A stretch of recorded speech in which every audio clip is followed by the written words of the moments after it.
Assalamualaikum warahmatullahi wabarakatuh. Alhamdulillah, hamdan wa syukran lillah, salatan wa salaman ala rasulillah, amma ba'dah. Fi hadhil fursah al-mubarak, ismahuli at-tu'arrifatu nafsi, ismi Yulia Asna Putri Rahmah. Fi hadhil fursah aydan, sa'aqra' lakum al-hadith min ahadithil Bukhari, fi raqmi mi'ata wa sab'ata ashar. Bismillahirrahmanirrahim.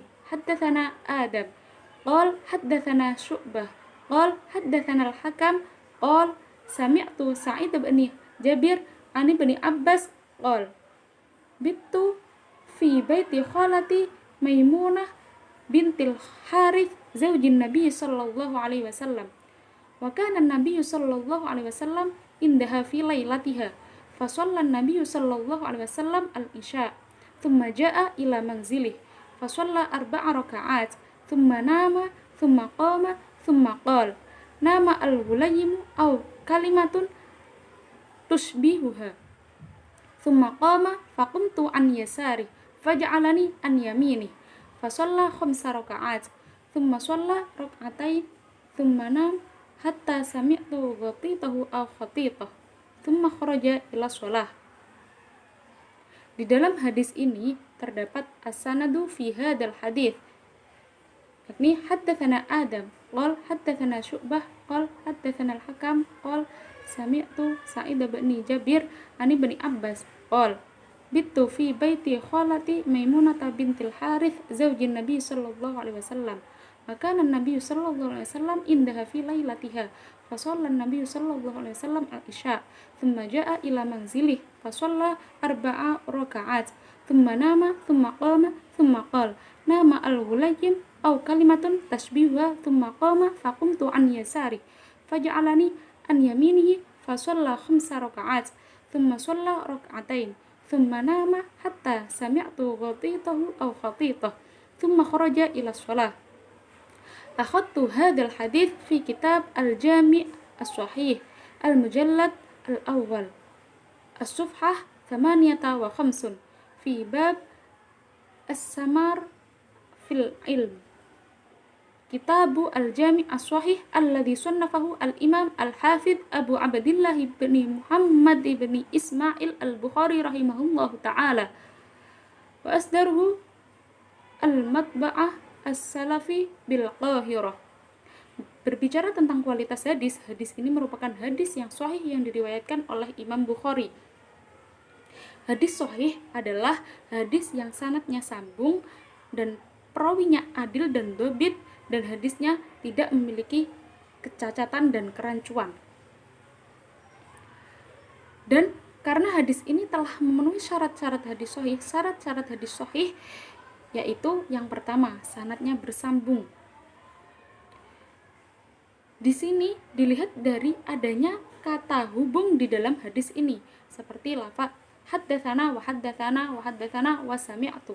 Yang kedua, adalah turwah, perawinya adil, yakni orang yang konsisten dalam beragama, yakni memiliki agama baik, tidak fasik dan tidak melakukan cacat muru'ah. Seperti contoh Abdullah bin Abbas. Abdullah bin Abbas dari kecil hidup di lingkungan Nabi Muhammad SAW. Maka dari itu pelaksanaannya terhadap ketentuan agama telah terpenuhi dari kecil. Maka berarti hadis ini telah memenuhi syarat yang kedua.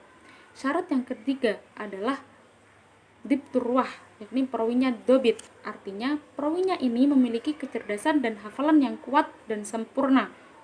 Saya ambil contoh Abdullah bin Abbas. Abdullah bin Abbas dijuluki dengan Al-Bahr, artinya samudra. Mengapa demikian? Karena beliau memiliki wawasan yang sangat luas. Maka dari itu hadis ini berarti telah memenuhi syarat yang ketiga. Yang keempat, terhindar dari syadz. Jadi hadis ini terhindar dari kerancuan. Yang kelima, terhindar dari cacat. Hadis ini terhindar dari cacat kesahihannya. Nah, yang kelima ini sudah dimiliki oleh hadis yang saya bacakan. Jadi hadis ini membicarakan tentang mempelajari ilmu sebelum tidur. Artinya, kita diperbolehkan begadang dalam menuntut ilmu. Dari hadis ini terdapat banyak sekali faedah-faedah dan pelajaran-pelajaran yang bisa diambil. Yang pertama, anak kecil boleh tidur di kamar mahramnya, karena di dalam riwayat disebutkan Abdullah bin Abbas tidur satu bantal dengan Rasulullah Shallallahu Alaihi Wasallam dan Maimunah. Ketika itu Ibnu Abbas masih kecil, umurnya masih sekitar 7 tahun. Yang kedua, keutamaan yang besar yang dimiliki oleh sahabat Abdullah bin Abbas. Yang ketiga, diperbolehkan sholat malam sebelum tidur, kemudian setelah bangun dilanjutkan lagi sholatnya. Yang keempat, Nabi Shallallahu Alaihi Wasallam tidak mengetahui ilmu gaib, karena pada waktu itu Ibnu Abbas tidak tidur. Namun Nabi tidak tahu apakah anak ini masih tidur. Yang kelima, namat ainahu wala tanamu qalbah. Nabi tidur matanya, akan tetapi hatinya tidak tidur.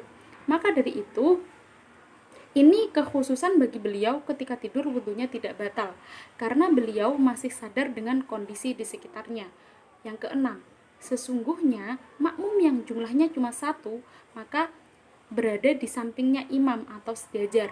Yang ketujuh, dianjurkan untuk mulazamah, yakni menyertai orang-orang yang sholih untuk mencontoh alatnya, perbuatannya, ibadahnya, dan yang lainnya. Yang kedelapan, seorang alim itu mengajarkan dan mendidik, tidak hanya menuntut saja.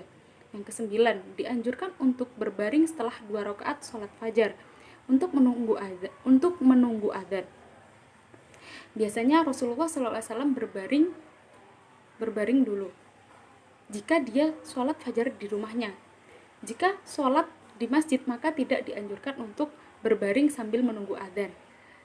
Sekian, Assalamualaikum warahmatullahi wabarakatuh.